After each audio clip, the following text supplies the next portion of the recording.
महेश कोठारी भारतीय सिनेमा के उन बहुमुखी कलाकारों में गिने जाते हैं जिन्होंने अभिनेता, निर्देशक, निर्माता और पटकथा लेखक के रूप में अपनी अलग पहचान बनाई। खासतौर पर मराठी फिल्म उद्योग में उनका योगदान बेहद महत्वपूर्ण माना जाता है।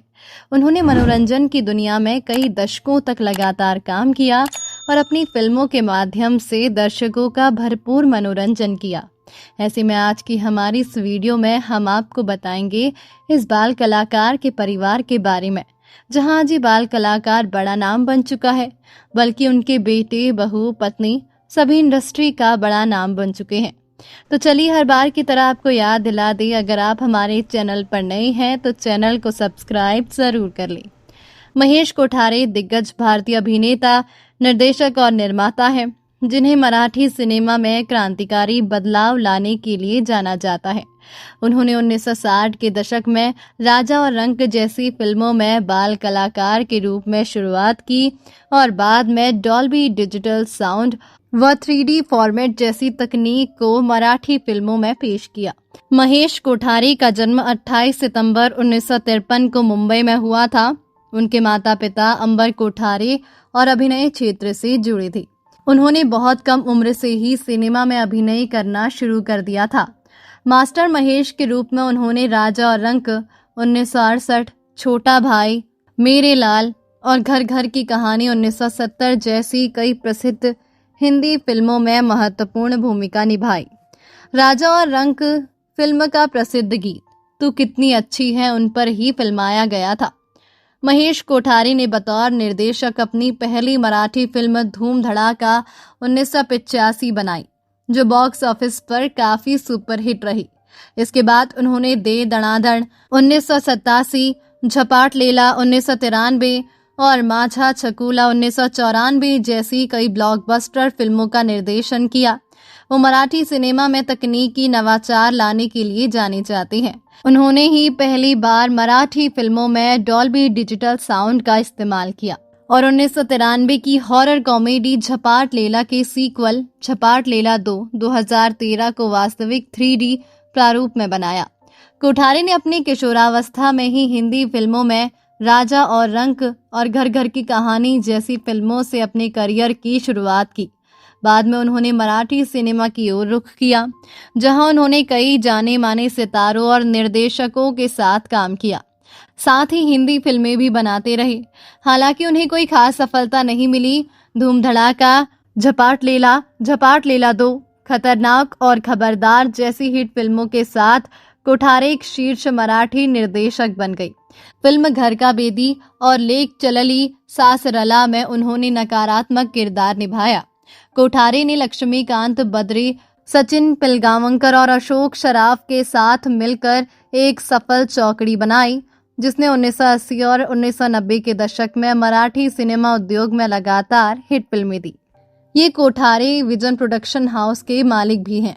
1980 के दशक के मध्य में कोठारे और एक अन्य युवा अभिनेता सचिन पिलगावंकर ने अपने निर्देशन से मराठी फिल्म उद्योग में क्रांति लाने में मदद की।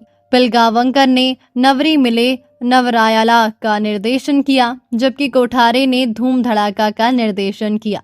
दोनों फिल्में बॉक्स ऑफिस पर हिट रही, लेकिन धूम धड़ाका एक ट्रेंड सेटर बन गई, जिसने युवा दर्शकों को मराठी फिल्म निर्माण शैली से परिचित कराया। इसके बाद कोठारे ने हास्य फिल्में बनाई, जो भी बड़ी हिट रही। उन्होंने धड़केबाज भी बनाई, जो सिनेमा स्कोप में शूट की गई पहली मराठी फिल्म थी, और चिमनी पखर फिल्म के साथ डॉल्बी डिजिटल साउंड जैसी कई नवीनताएं मराठी सिनेमा में लेकर आए। उन्होंने 2004 में पछड़ लेला बनाई, जो कंप्यूटर जनित प्रभावों वाली पहली मराठी फिल्म थी। कोठारे विज्ञान तथा फिल्में बनाने वाले पहले मराठी फिल्म निर्माता भी थे। फिल्म गुपचुप गुपचुप और थोराली जाओ में उन्होंने सहायक चरित्र भूमिकाएं निभाई। मराठी फिल्मों में उन्होंने देवता, जबरदस्त, माझा चाकुला, बेदंदन, खतरनाक, थारथरट, जपात लेला 2, शुभ मंगल जैसी फिल्मों में सहायक किरदार निभाए। 2013 में कोठारे ने अपने बेटे आदिनाथ कोठारे को मुख्य भूमिका में लेकर फिल्म झपाट लेला 2 को 3D में बनाया। ये फिल्म उनकी 1993 की बॉक्स ऑफिस हिट झपट लेला का सीक्वल थी, जिसने मराठी दर्शकों के बीच में एक खास पहचान बनाई है। 6 दशकों से अधिक के शानदार करियर के लिए उन्हें महाराष्ट्र राज्य फिल्म पुरस्कार और राष्ट्रीय फिल्म पुरस्कार से सम्मानित किया जा चुका है। हाल ही में उन्होंने अपनी आत्मकथा सिनेमा अणी उससे भी कही भी लिखी है। महेश कोठारे का विवाह 1980 में नीलिमा कोठारे से हुआ था। उनके बेटे आदिनाथ कोठारे भी एक जाने माने अभिनेता और फिल्म निर्माता हैं। उनकी बहू उर्मिला कोठारे भी मराठी सिनेमा की एक लोकप्रिय अभिनेत्री है।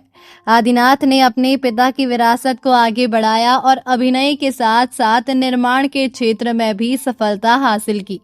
पिता पुत्र की जोड़ी को मराठी फिल्म उद्योग में काफी सम्मान की दृष्टि से देखा जाता है। महेश कोठारे को अपने लंबे करियर में अनेक सम्मान और पुरस्कार प्राप्त हुए हैं। उनकी फिल्मों ने व्यावसायिक सफलता के साथ साथ समीक्षकों की भी प्रशंसा हासिल की। उन्हें मराठी सिनेमा के सबसे प्रभावशाली फिल्मकारों में से एक माना जाता है। उन्होंने साबित किया कि क्षेत्रीय सिनेमा भी तकनीक, कहानी और प्रस्तुति के मामले में किसी से कम नहीं है। उनकी सोच ने आने वाली पीढ़ी के फिल्मकारों को नई दिशा दी। आज भी महेश कोठारे मराठी सिनेमा का एक सम्मानित नाम है। उनके प्रशंसक उनकी पुरानी फिल्मों को उतने ही उत्साह से देखते हैं जितना उनकी नई परियोजनाओं का इंतजार करते हैं। उनका योगदान केवल सफल फिल्में बनाने तक सीमित नहीं है, बल्कि उन्होंने पूरी मराठी फिल्म इंडस्ट्री को आधुनिक सोच और नई तकनीक अपनाने के लिए प्रेरित किया। महेश कोठारे की यात्रा ये सिखाती है कि प्रतिभा, मेहनत और नए प्रयोग करने का साहस किसी भी कलाकार को लंबे समय तक सफल बनाए रख सकता है। बाल कलाकार से लेकर सफल अभिनेता, निर्देशक, निर्माता और तकनीकी नवाचार करने वाले फिल्मकार बनने तक का उनका सफर भारतीय सिनेमा के इतिहास में प्रेरणादायक माना जाता है।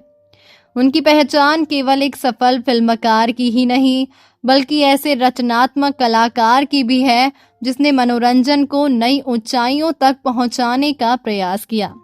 आने वाले वर्षों में भी महेश कोठारे का नाम मराठी सिनेमा के स्वर्णिम इतिहास में सम्मान के साथ लिया जाता रहेगा।